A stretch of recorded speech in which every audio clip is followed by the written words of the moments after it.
అండి homemade noodles చేసుకుంటున్నానండి. ఇది మీకు చూపించాలని నేను పెట్టిన కొత్తలో ఫస్ట్ వీడియో ఇది పెట్టాలనుకున్నానండి. పెట్టలేకపోయాను. ఎందుకంటే మా జంతికలు కొట్టే వాళ్ళు పట్టుకెళ్ళి లోపల తీసేసుకున్నారండి. ఇప్పుడు ఇదిగో కొత్తది కొన్నాను, దాంట్లో కూడా లేదండి. మళ్ళీ కన్నాలు పెట్టింది తెచ్చేసరికి ఇదిగో ఇన్ని సంవత్సరాలు పట్టిందండి. బీహార్లో ఉండి బీహార్ వంట చూపించలేకపోయాను మీకండి. ఇగోండి తయారు చేసుకుందాం. ఇప్పుడు అందాక తాలింపు వేసుకుంటున్నాను. వాళ్ళందరూ బయటికి వెళ్ళారండి తినటానికి. నేను బయటికి తినండి.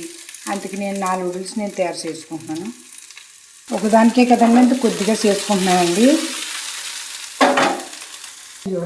ఇదిగో అండి క్యాప్సికమ్ అండి, ఇదిగో అండి బందాగోబీ అండి, అదే బుట్ట మనం అంటారు కదండి అదండి.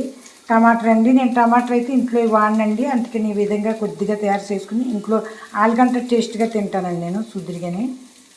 ఇదిగో అండి తెపాళ్ళ గంధ అనుకోకండి, పిండి కలిపిన తెపాళ్ళలోనే చేసేస్తున్నానండి. 10 మనిషి అయినా మనిషే కదండి, అందుకేనండి.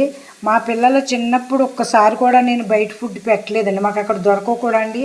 ఇలా ఏదోటి కష్టాలు పడి ఇంట్లో చేసేవి. అందుకని మా మెడికల్ బుక్ ఎలా రాసున్నది అలా ఇస్తాను. అందరూ ఆశ్చర్యపోయారండి, బాబీ నీది మీ పిల్లలిద్దరిది మెడికల్ బుక్ బోని అవ్వలేదండి.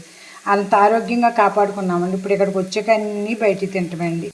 ఇదిగో అండి మైదా యూజ్ చేయకుండా నూడిల్స్ చేసుకుందామండి. దీన్ని ఎండలో తిప్పుకుంటే మన మామూలుగా ఎండిపోయి ఉంటాయండి. ఇవి ఎప్పుడు కలితే అప్పటి వరకు ఇది అప్పటికప్పుడు వాడుకునేదండి.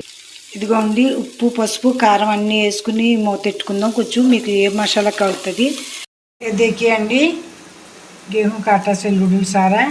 తాగత్ నై ఊరండి, ఎందుకంటే కొత్తదండి, మిషన్ సరిగ్గా లేదు. సన్నం గొట్టంతో వేసాను, అవ్వలేదండి. లావు గొట్టంతో వేసాను. ఏదో ఒకటి ఇంట్లో చేసుకొని డిసైడ్ వేసేసుకుంటున్నానండి. మా కోళ్ళు వచ్చి దెబ్బలాడుతుందండి ఎందుకంత పట్టుదలని. ఇదిగోండి కొద్దిగా నీళ్ళు పోసి వడకట్టేసామండి. వేసుకుందాం ఇప్పుడు. ఇదిగోండి కొద్దిగా గరం మసాలా అయితే వేసుకున్నానండి నూడిల్స్లోని. కావాలంటే టమాటా సాస్ అది వేసుకోవచ్చండి. నేనైతే వేసుకోలేనండి, ఎందుకంటే కొత్త గొట్టమండి, తిప్పలేకపోయినా అందుకు లావుగా తిప్పుకున్నానండి. ఇగోండి పొడవు బాగానే ఉన్నాయండి ఇలా కూడా. ఇగో అండి చూడండి ఎంత అందంగా వచ్చినాయి పొడవుగా నూడిల్స్ అండి. కథ కొంచెం లావు అయినాయండి. ఈ పట్టు మళ్ళీ పట్టు నేను ఎండలో చేసి చూపిస్తానండి.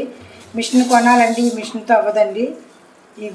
ఇగోండి పిల్లలు ఇష్టపడతారు ఇలా చేసి ఎండబెట్టి ఉంచుకుంటే సన్నపటియండి బాబోయ్ పాములోనండి. సరే, ఇందులో నేను కొంచెం గరం మసాలా వేసుకున్నానండి. మీకు ఏ కావాలితే వేసుకోండి. ఇవాళ నా ఫుడ్ ఇదేనండి. వాళ్ళు బయట తిని వచ్చారు. అనండి నూడిల్స్ అనండి ఇవాళ నా ఫుడ్ అండి. మా కాళ్ళు వచ్చి అంటాను చెప్తే నేను వెళ్ళపోదును కదా అత్తయ్య అంటానండి. వద్దులే నాకు తోసినట్టు నేను చేసుకున్నాను, మళ్ళీ పట్టి మీకు ఇంట్లోకి చేసి ఉంచుతాను అన్నాను. ఇదిగోండి చూసారు కదండి లంబ నూడిల్స్ అండి.